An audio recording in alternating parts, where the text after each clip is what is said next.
Somebody say public speaking? Anyone? Anyone? Yes, I did. Hi.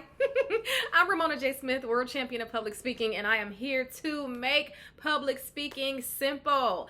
If you have not already, go ahead and subscribe to this channel. Hit the like button, comment, and share this with your family, friends, or coworkers if you think that this is valuable or relevant to anyone in your circle. Today, I want to talk about round 3. If you have not already checked out round 1 and round 2, go ahead and watch that video. I'll put them up here somewhere and you can go and check those out. What am I talking about?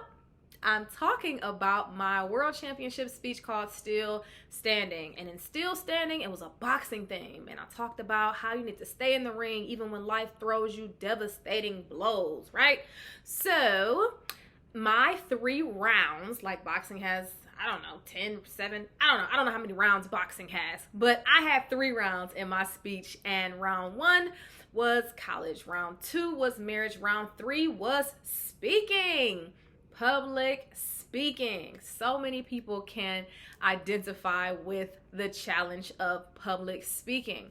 Now, this challenge came from losing in a speech contest. Losing in a speech contest. On the way to becoming the world champion in 2015, I lost at the district level, and I was so devastated and I was so distraught because I know and I knew for a long time that I was a great speaker. And just to get to the district level of the speech contest, you have to win at levels before that. So I'm winning at all these levels, and I was just like, okay, well, I'm most likely going to win here. Why wouldn't I?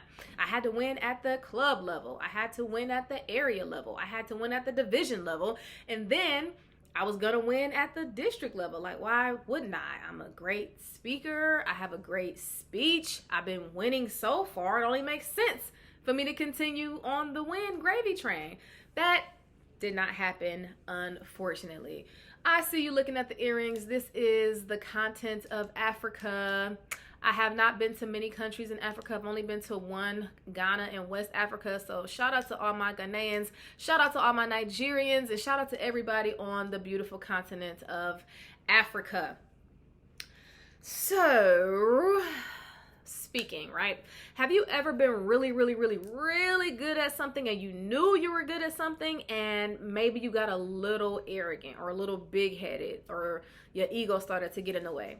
That's exactly what happened in 2015 on my journey to the World Championship of Public Speaking the very first time. I think that I had a lot of beginner's luck. I honestly think I had a lot of beginner's luck. I was a fresh face. I was new. I brought a different type of energy.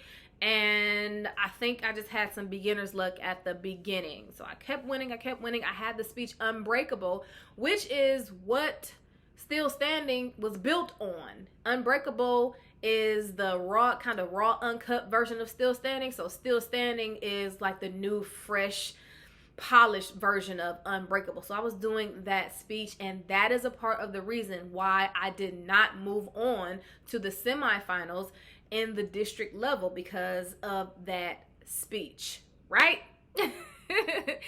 So if you're ever were good at something and you have a passion for something, you know you're good at it. You nobody has to tell you. I don't know if that's sports for you, that could be cooking for you, that could be decorating for you. You just know that you're great at it. 1, because you enjoy doing it, and 2, everybody always asks you to do it or people pay you to do it.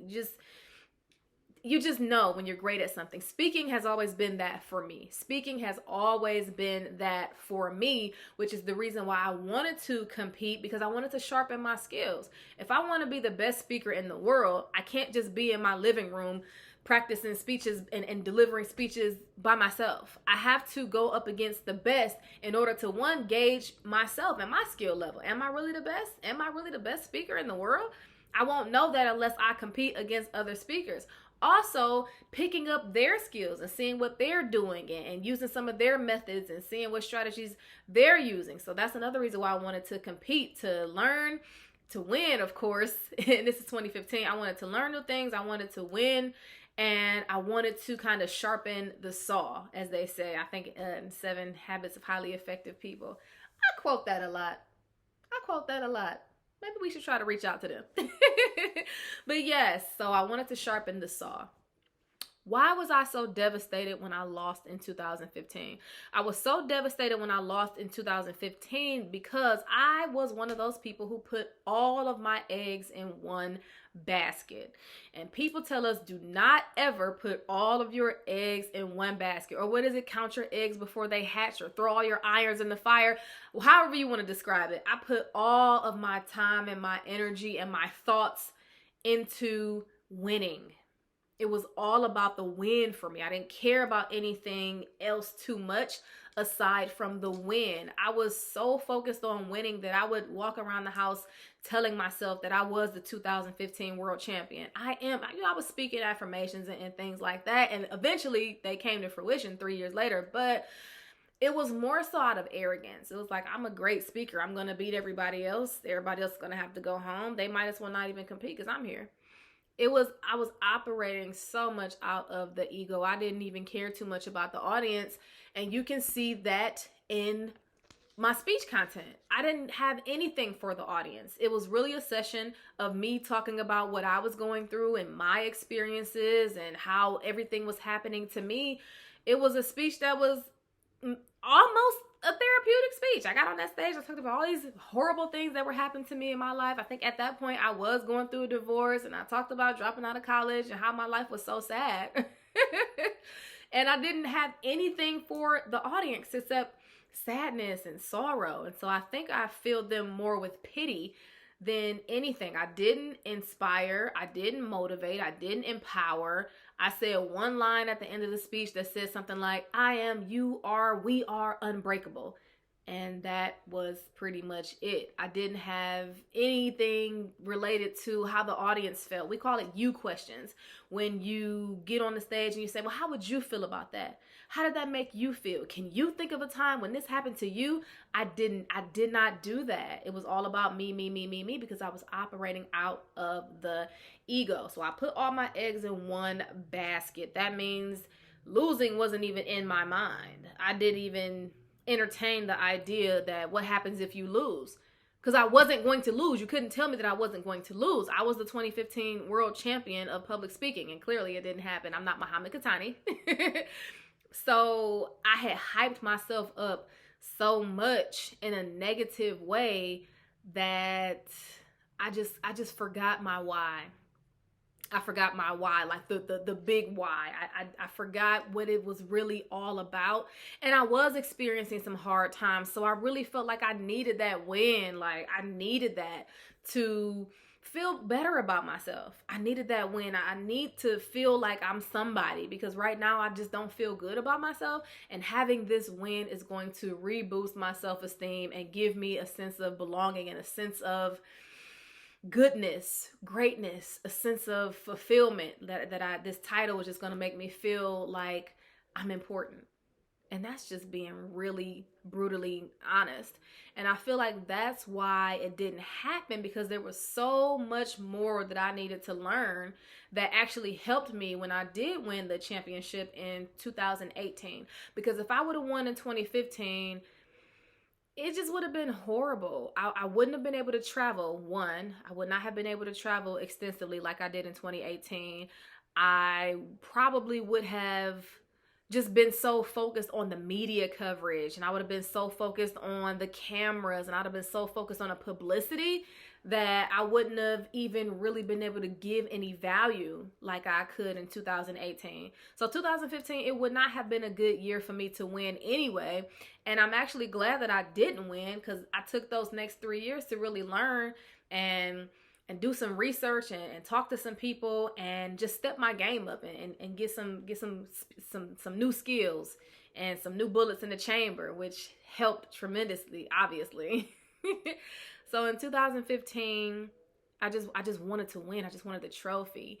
And that's what I tell my clients and my potential clients now. Like, if you are in it for the trophy, don't even compete.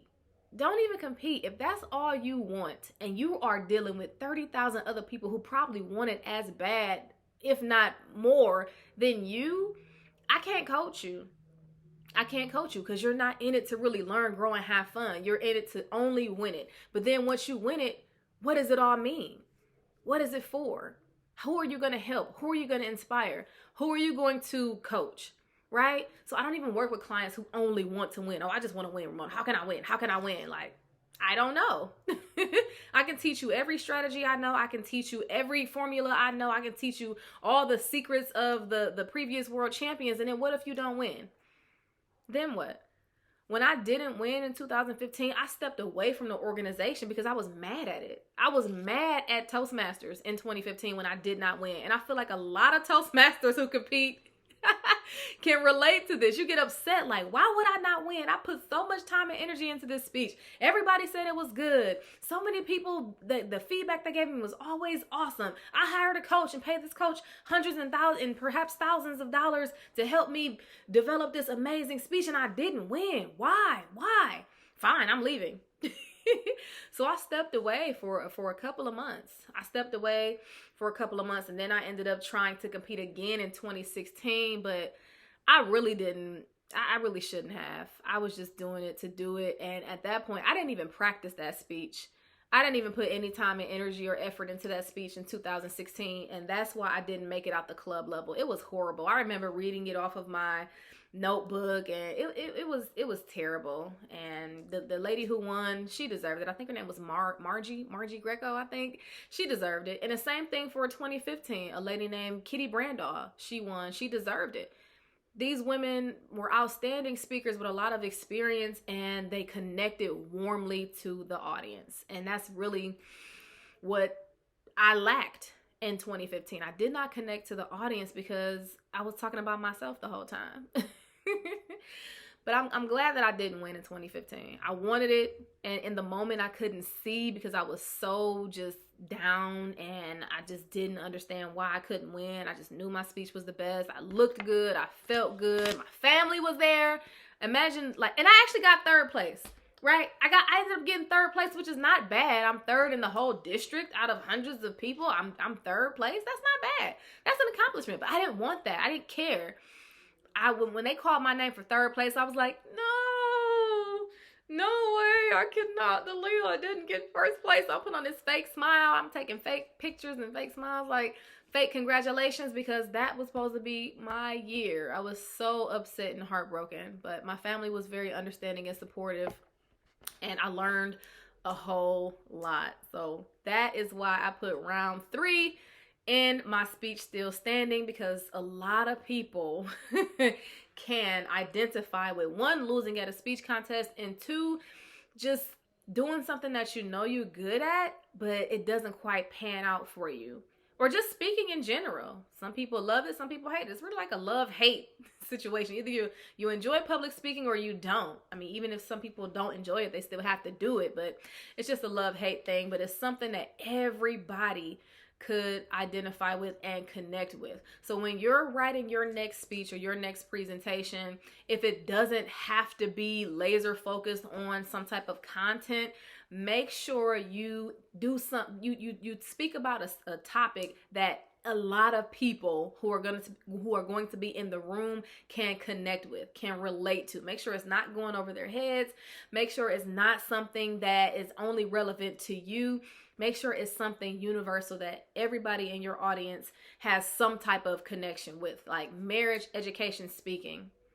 We all can understand those 3 things, and we all have direct experience with those 3 things. And my favorite speech, I See Something, by DJ Dhananjaya, man, that's my favorite speech. But he talked about trouble in his life and how he relied on his mom, right? We all have mothers. We all have troubles in our lives. Like, let's just keep it simple, right? That is the whole reason why I have this channel, to keep public speaking simple. It does not have to be hard. It doesn't have to be difficult. It doesn't have to be rocket science. Let's keep it simple. But yes, that is marriage. That is round 3 of my still standing speech. Make sure you go check it out if you haven't already. Thank you so much for your time. I really appreciate you watching this. Make sure you drop a comment below if you have any other questions, any specific questions. Follow me on Instagram at Ramona J Smith. Email me, contact ramonajsmith@gmail.com. You can find me on Facebook and LinkedIn, Ramona J. Smith. If you haven't already checked out the other videos, go ahead and check them out right now, and I will see you in the next one.